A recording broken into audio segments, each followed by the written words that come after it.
अस्सलाम वालेकुम। तमाम देखने वालों को मेरा सलाम और जो सुन रहे हैं उनको भी सलाम। आज कुछ दोस्तों ने बट कढ़ाई डडियाल में दावत का एहतमाम किया हुआ है, तो मैंने कहा आज आपको भी विज़िट कराते हैं बट कढ़ाई डडियाल का, तो और देखते हैं कि इसका टेस्ट कैसा है और ये कौन कौन लोग वहाँ मौजूद हैं, उनसे भी आपसे मुलाकात करें। तो चलते हैं बट कढ़ाई की तरफ।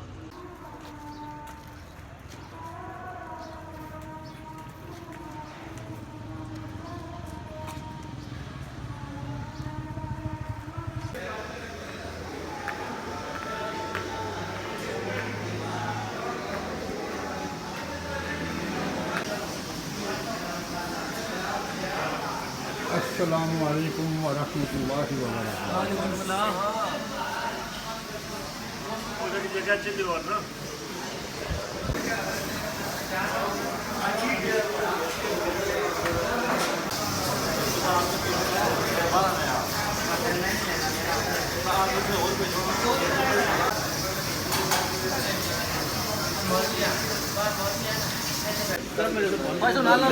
बरकातुहू।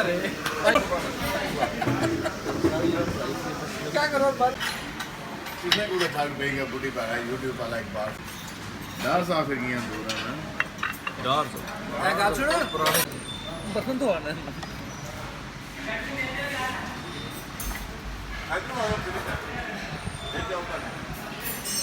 वो बताते हैं तो जब तकियां सुनी और चेक रागा जी मैं चंद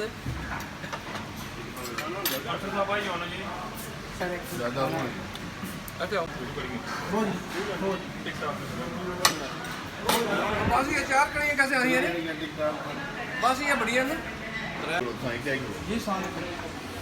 एक रहे थे बहुत रहा है